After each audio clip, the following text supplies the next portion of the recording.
Picture two cars parked side by side. One is a brand new luxury SUV, financed, gleaming, still smelling like the dealership. The other is a 20-year-old Mercedes with sun-faded paint, cracked leather, and a check engine light that's been on for longer than anyone can remember. Most people assume the second car belongs to someone who simply can't afford better. They're often wrong. Psychologists studying consumer identity have found that people who deliberately keep, restore, and drive old luxury cars, even when they can easily afford new ones, often reveal more about their actual psychology than people who buy the shiny new version ever do. This isn't about money. It's about what a person is actually trying to say to themselves and to the world every time they turn the key. By the end of this video, you'll understand the real psychology behind this specific, often misunderstood choice, and why it might reveal a healthier relationship with status than the new car buyer sitting right next to them. Stick around till number 4. It's the twist that flips the entire "they must be broke" assumption completely upside down. And stay till the end, because the last section explains what these cars actually represent that has nothing to do with cars at all. Let's start with a concept from consumer psychology called status signaling, the ways people communicate social position through what they own, wear, and drive. A brand new luxury car signals status loudly and immediately. I can afford this, right now, today. An old luxury car signals something quieter and arguably more sophisticated. I could afford something new. I chose this instead. Researchers studying what's sometimes called quiet luxury or stealth wealth behavior have found that this preference often correlates with genuine, established financial security rather than financial strain. People who are still actively trying to prove their status tend to prioritize visible newness. People who already feel secure in their status often stop needing the visible proof altogether. The old luxury car becomes a private signal, understood by those who recognize it, rather than a public announcement aimed at everyone.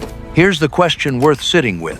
If a car's job is partly to say something about you, what does it say that someone would rather drive something worn than something that shouts? The paint is faded. The pride in it clearly isn't. Here's where this gets genuinely interesting. A lot of old luxury vehicles, think classic Mercedes, vintage Jaguars, older BMWs, were engineered in an era that prioritized mechanical craftsmanship, heavier materials, and hand-finished detail in a way that's become increasingly rare in mass-market modern manufacturing. Psychologists studying object attachment have found that people form deeper emotional bonds with things that feel intentionally, individually crafted, compared to things that feel mass-produced and disposable. An old luxury car often represents a specific era of engineering pride. Real leather instead of synthetic hand-stitched panels. Mechanical simplicity you can actually understand and work on yourself. For people who value craftsmanship and durability as personal principles, keeping an old luxury car isn't nostalgia for its own sake.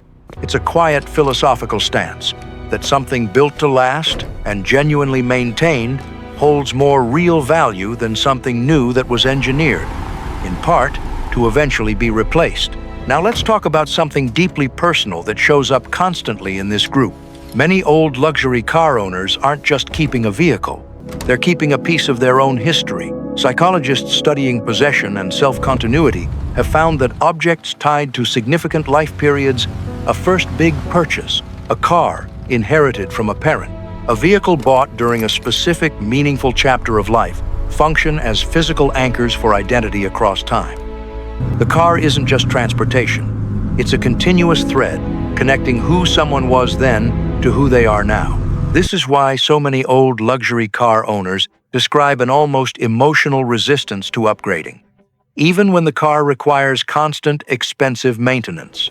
Trading it in wouldn't just mean losing a car. On some psychological level, it would mean severing a physical connection to a specific version of themselves, a promotion they earned, a parent who's since passed, a younger version of their life they're not ready to fully close the door on.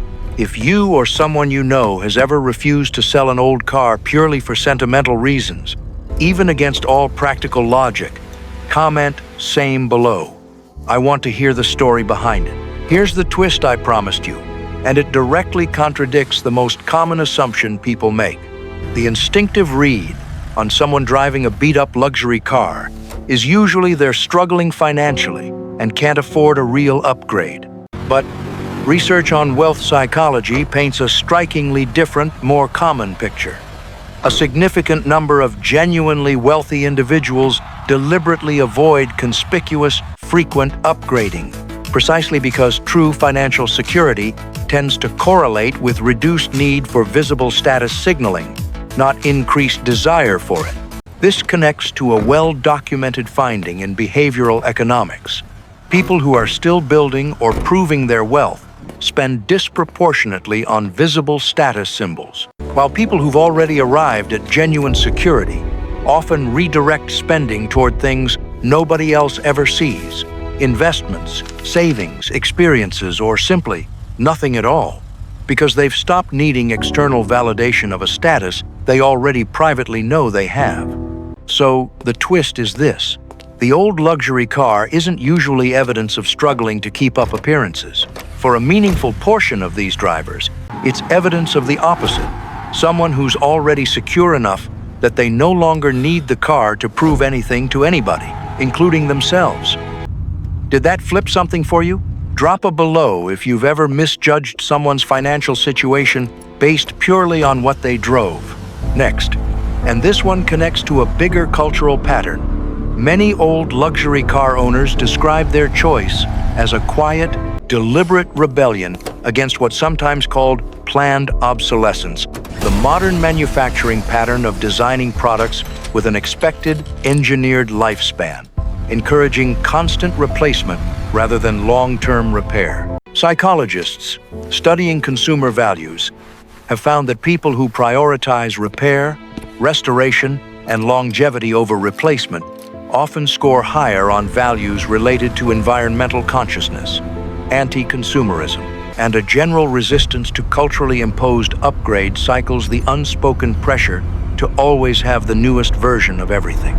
Keeping an old luxury car running, sometimes at real financial and time cost, becomes a small personal act of values alignment.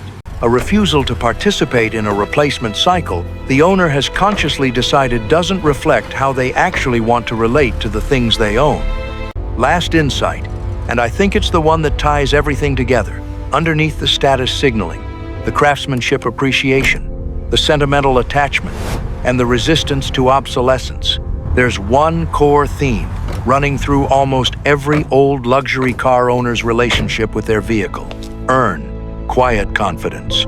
This isn't about the car at all, not really. It's about a person who no longer needs external objects to announce their worth loudly, who values what's genuinely well-made over what's simply new, who holds onto meaningful continuity in their own life story, and who's comfortable enough in their own identity to drive something imperfect, aging, and completely, unmistakably theirs. The car is just the visible symbol. The real story is a person who stopped needing anyone else's approval to know exactly who they are. So, if you're someone who drives or loves an old luxury car, it was never really about being unable to afford new. It's often tied to quiet, secure confidence instead of loud status-seeking. A genuine appreciation for craftsmanship over disposability, deep sentimental continuity with your own story, a real resistance to a culture built on constant replacement, and an identity that simply doesn't need the newest thing in the driveway to feel complete. And if you made it all the way here through a full psychological breakdown of something as ordinary as a car, that tells me something about you too. You're someone who actually wants to understand what's behind people's choices, not just judge them at a glance. That's exactly the kind of mind this channel is built for. Every week I break down the hidden psychology behind everyday things, objects, habits, the way people think, without even realizing it. If that's your kind of content, hit subscribe now, because next week's video digs into something even more surprising. And honestly, I think it might explain you even better than this one did. See you in the next one.